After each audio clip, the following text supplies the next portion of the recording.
great expectations tonight on our Evening Magazine poll show. Americans have big plans for 1987, from getting in shape to getting away from it all. How do you plan to fill your calendar this year? Tonight, America votes. Then, how many of us will have children this year? The baby boomers are causing a baby boom. We'll find out the most popular baby names for 87. And then we're counting down the top TV hits when we ask, which new shows will you watch in 1987? Welcome to Evening Magazine, and welcome to our first poll show of 1987. I'm Liz Miles. I'm John Burnett, and tonight we're going to take a look ahead at what might happen in 1987. Now, this is not a...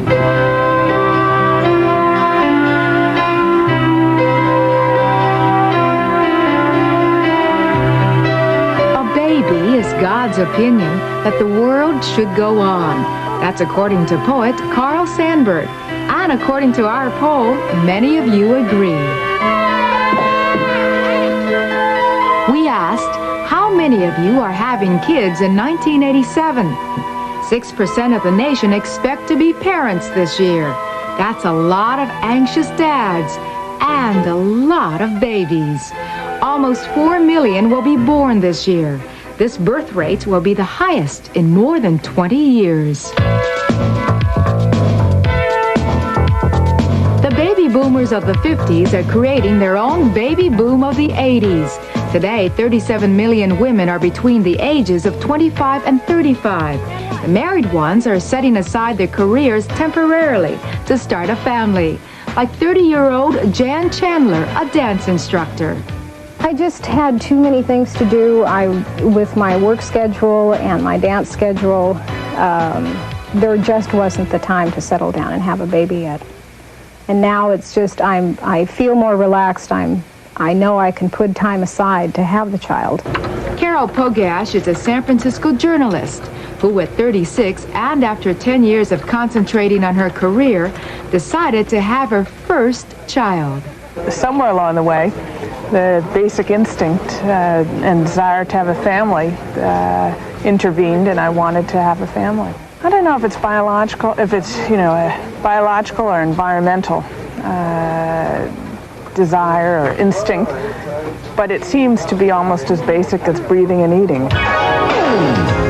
So the mothers of 1987 are going back to the basics of having a family. Maybe it's a longing for tradition and a respect for the past. And this is reflected in the names they're giving their children.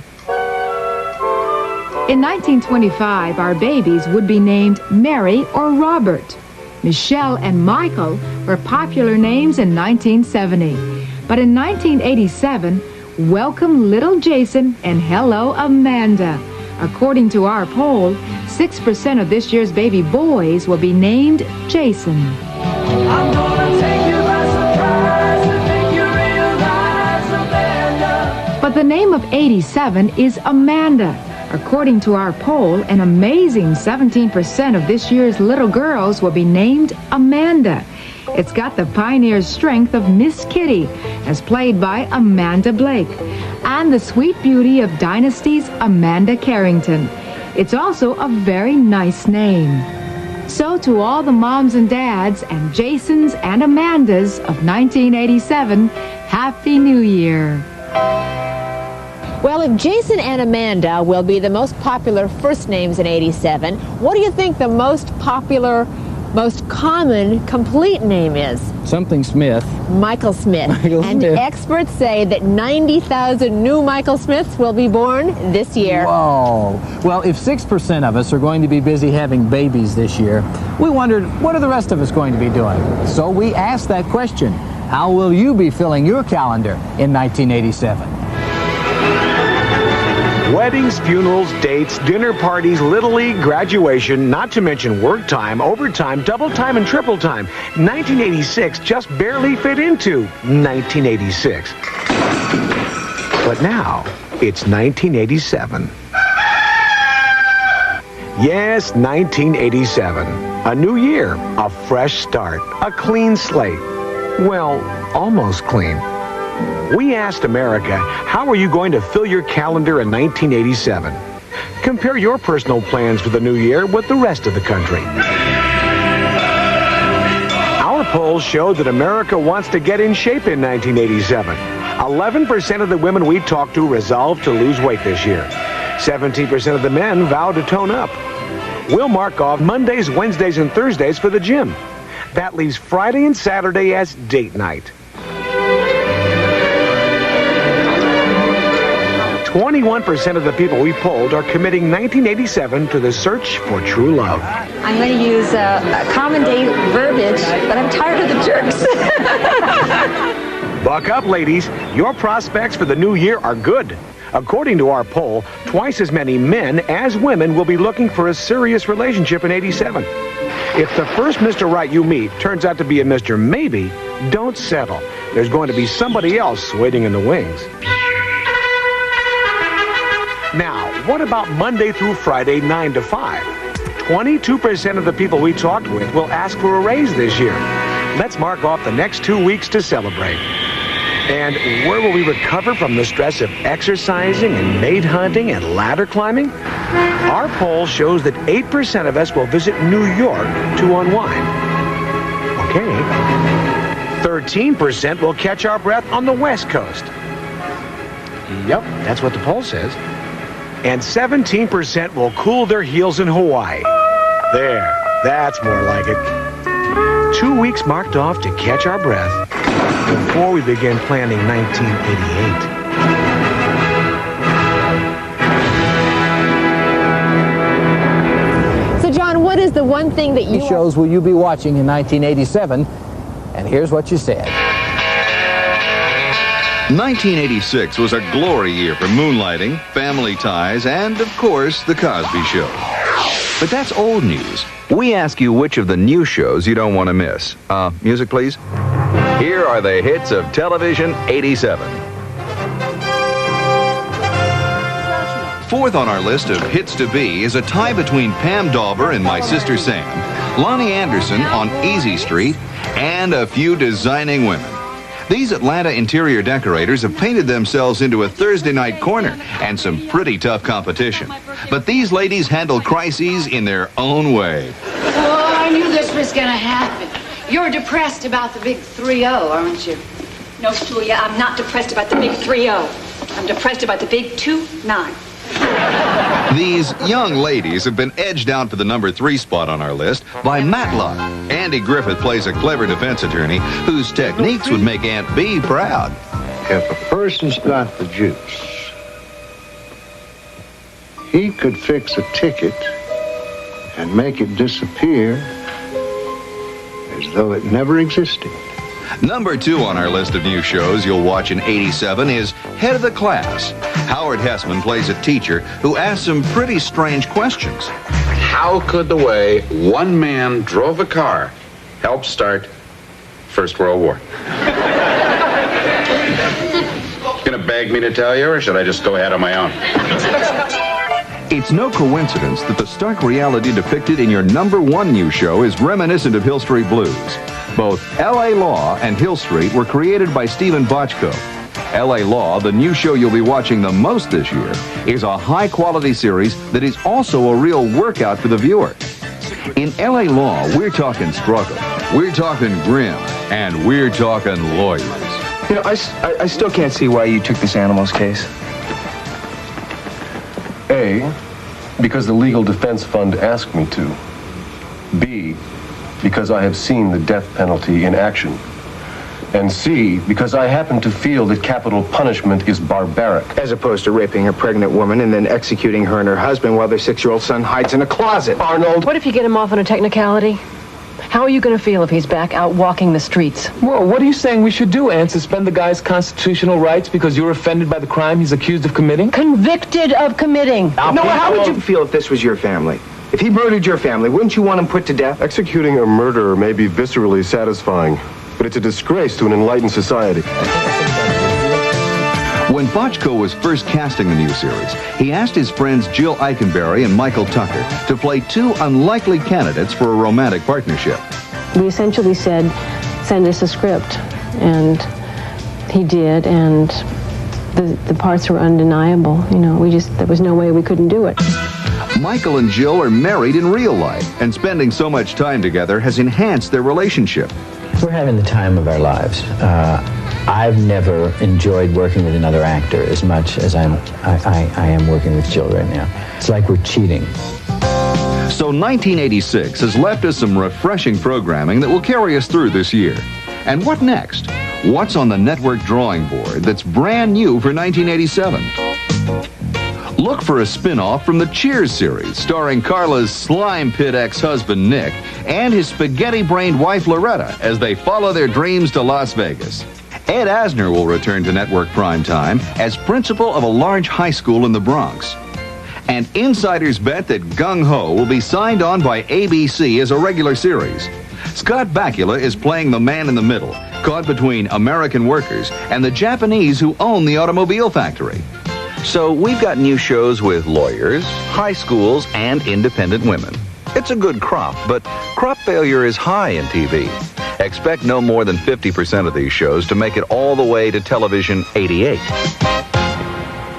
Well, folks, let's face it.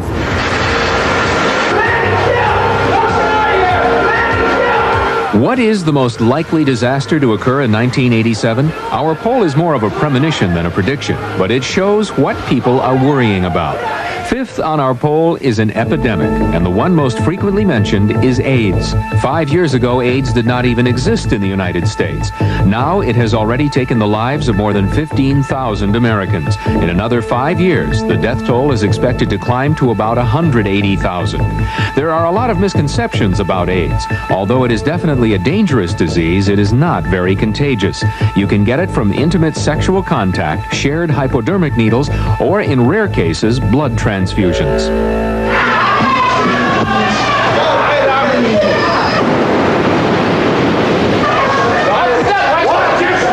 Watch your step. Think what you're doing. 13% of us are bracing for a hurricane. In fact, it was a hurricane that produced the greatest natural disaster in U.S. history. On September 9th, 1900, 200-mile-an-hour winds and 20-foot surges of water struck Galveston, Texas, killing 6,000 people. Our oceans produce around 25 hurricanes every year, but most of them don't reach land. The ones that do have wreaked havoc on coastal communities. But that hasn't discouraged people from building on unprotected shores, a fact that worries Neil Frank, director of the National Hurricane Center in Miami. We now know that there's a number of communities where it's going to take 20 to 30 hours to evacuate everybody that is vulnerable to high ground. What if we have one of these meteorological surprises where we can only give 6 hours or 8 hours or 12 hours of notice? Thousands of people could die in a case like that.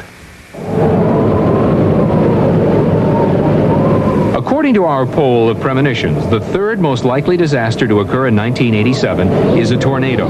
Although tornadoes are most common in the Midwest, no area of the country is immune to them. Since 1953, every state in the continental U.S. except Rhode Island has experienced at least one tornado. It is impossible to predict where and when a twister will strike, but there are some warning signs. We hear that a thunderstorm has gone severe. We're looking for large hail. I'm saying 2 to 3 inch diameter hail and that sort of thing coming down. And then you're looking for intense lightning to occur with the storm. And so these are like precursors to a tornado development. The second most expected disaster is an air collision. Concerns about overcrowded airspace, the increased occurrence of near misses, understaffed and inexperienced air traffic controllers, and reports of manufacturers' defects have all contributed to the public's perception that a collision is likely. But the biggest fear most of us have for 1987, according to our survey, is an earthquake. California alone has had 2 of the major earthquakes this century. The 1971 San Fernando quake near Los Angeles, which registered 6.5 on the Richter scale and killed 65 people. And the Great San Francisco quake, which took more than 500 lives. Author Eric Saul describes it. The earthquake happened on Wednesday, April 18th, 1906 at 5:13 in the morning. The earthquake lasted about 45 seconds. And if there would have been a Richter scale at the time, and there wasn't, it would have been 8.2. And many people describe it as if it felt like if you were a rat being held by a terrier and being shaken in its teeth. Most of us think of the West Coast as the exclusive home of earthquakes in America, but actually the largest one ever struck the Midwest in 1811. It would have hit 8.6 on the Richter scale. There was damage in 8 states. People as far away as Washington, D.C. were awakened, and the course of the Mississippi River was changed. There is no question that some of these disasters will befall us in 1987. The larger question is, how destructive will they be? While we can't answer that, we can prepare ourselves for the unpredictability of Mother Nature. On the brighter side, we Name the 80s. We've all heard of the roaring 20s and the fabulous 50s, but what should we call the 80s? Our poll turned up a wide range of possible names. The conservative 80s. The progressive 80s. Slumbering 80s or something like that. The erotic 80s, I just call it the 80s because it is what it is. Only 1% of the people we surveyed picked the enterprising 80s. Does that mean we're not very enterprising? Or is it that we're not sure what the word enterprising means? The 80s are too fast. Fast food, fast cars, fast living. There's a lot of fasting going on, but only 3% chose the fast 80s. Like a year ago, I used to always lie in bed at night thinking that I might blow up any minute. Me too. Another 3% are scared. With the threat of nuclear war and other major world problems, they'll feel lucky just to get through the anxious 80s alive. So far, so good. There's been a tremendous increase in the use of personal computers and the way they affect our lives. The name high-tech 80s connects for 4% of Americans. For the rest of us, it does not compute. It is pretty bad because there's like a lot of hardships.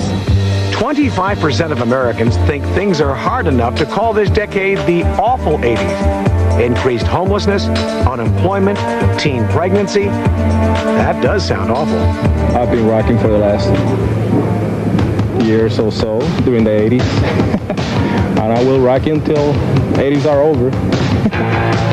But the winner, with 50% of the vote, is the rockin' 80s.